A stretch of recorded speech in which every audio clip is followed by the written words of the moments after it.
Hi, everyone. Welcome back to Wellness Wednesday. I am Miss Peace. I'm the social worker here at Notre Dame, and I'm here with Mrs. Pietriusti, who is our school child and youth counselor. Last week, hopefully you saw our video, we talked about the fact that it's hard right now. We are nearing the 1 year mark since this pandemic began, and since then, our ways of life and our ways of doing school are so different, and that has been really challenging. And it's okay to just name that.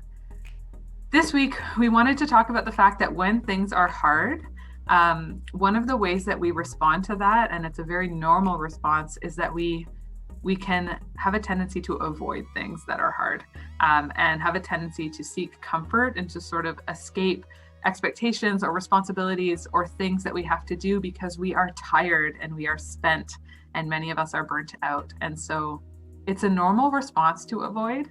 But we wanted to talk about it for Wellness Wednesday because it also can get us really stuck. So when I talk to students about avoidance, I like to use the analogy of exercising a muscle, because so much of how our brain works is with different pathways in the brain, and avoidance and escaping and seeking comfort is one of those. And so in the same way as if I went to the gym and was just, doing bicep curls every day at the gym, multiple times a day, all the time with my right arm, what's going to happen? That muscle is going to get bigger and stronger, and it's going to be the muscle that I use when I do anything because I've been exercising it all the time. And that's similar with our behaviors and our patterns and our habits in life. The more we do them, we exercise those, and so they get stronger, they get more activated, and they get more likely to be the habit that we just default to when anything comes up. And so if you find that you are in a pattern right now of avoiding something that's hard, and that might look like, not attending school as often as you maybe have in the past, or maybe attending but not really engaging in the same way, having a couple other tabs open and multitasking on the side. It might be avoiding certain relationships. It might be avoiding certain responsibilities in your home and in your community. That might be something that we need to think about a little bit more intentionally, because we are exercising that muscle. And what we don't realize is that the more that we do that, the harder it's going to be to break that cycle and to re-engage with some of those other things in our lives. And so we can get ourselves really stuck because we're practicing it constantly, and we get really good at that, and our brain just defaults to doing that habit all the time. So what we want you to think about this week is, how are you spending the hours of your day? If you look at from the moment you wake up to the moment you go to bed at night, what are you spending your time doing? And look at the habits that you're building by doing those things. And as a result, what are you not doing?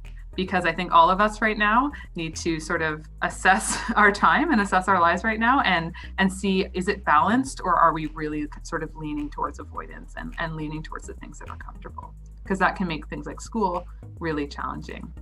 And what we sometimes don't realize is that short-term comfort can have a long-term consequence. So, avoiding a class today because I'm overwhelmed or because I just don't have the energy feels really good today, but it's going to create longer and larger problems for me in the future if I get behind in my class and potentially put my credit at risk.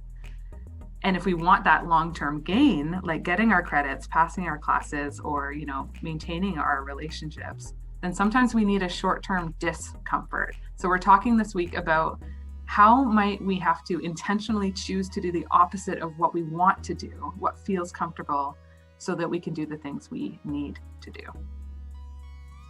So for some of us, like getting up in the morning and getting to class, whether it's virtually or in school on time, is a real struggle. So doing things like Miss Peace said, intentionally around, do I set my alarm on my phone and put my phone across the room, or my actual alarm clock across the room? So when it goes off, I physically have to get up and go over to turn it off. So it's already like practicing in my brain of, I'm getting up, okay, I'm up, let's start my day.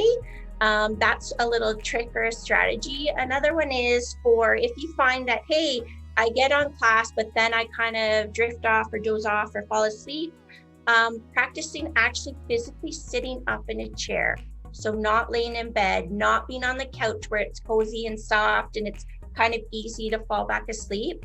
Practice physically sitting up in a chair so your brain makes that connection as well, is ready to learn. Maybe another tip of printing off your notes. So to stay engaged in class, I highlight well the teacher is going along, and practicing that, doing that daily of printing my notes, highlighting it, getting ready. If I'm the type where I say, yeah, I'll do my schoolwork later at night, but I know I get caught up in video games and then it's actually time to go to bed, so I didn't do it. Intentionally setting a timer on your phone of at 2:30 is homework time, or during VAS at 12:30 is homework time. And that's my prompt, my reminder, my click in my brain of this is homework time. So later in the night, I do have the balance of, hey, I can game a bit and I got both things I wanted done. Or thinking about, relationships with our parents. If I'm like, oh yeah, mom, I'll get that chore done later, I'll do it later, and then I don't, right? That affects our relationships with our parents. So are there little tricks or little reminders we can do of, I'll get it done now, so that in the end, it's a better relationship and there's not an argument or fight or not talking because that didn't happen.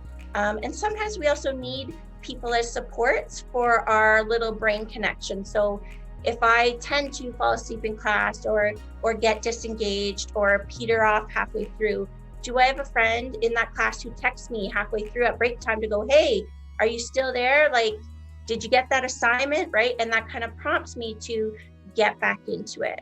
Or do I let my parent know about an upcoming assignment or something, so they can kind of ask me about it later, and that triggers and re-prompts me that that's something I need to do. So kind of a few different strategies to try to help with practicing some new things, like Miss Peace said, so we get that balance and we get kind of both things we want, and we're not doing just practicing the avoidance. Right. And you may be hearing that list and hearing us talk and just be thinking like, no, like, I don't want to do that. and that's the thing, is you won't want to. Because if we've been practicing and strengthening the muscle of avoidance or seeking comfort or only seeking the things we want to do, then of course you don't want to. But this is where you have to think of that short-term, long-term thing, right? You may not want to tell your parent you have an assignment due because they're going to remind you about it and maybe be on you about it. But do you want to get your credits? Do you want to keep your job? Do you want to keep a healthy body? Do you want to keep healthy relationships? If we want those long-term outcomes, then we have to do short-term things that aren't always easy or comfortable. And if we can't count on our own will to do that, then we need to build some of these more structured supports and reminders around us. And these are some ideas for how to do that. And we'll put some of that information in the slides as well.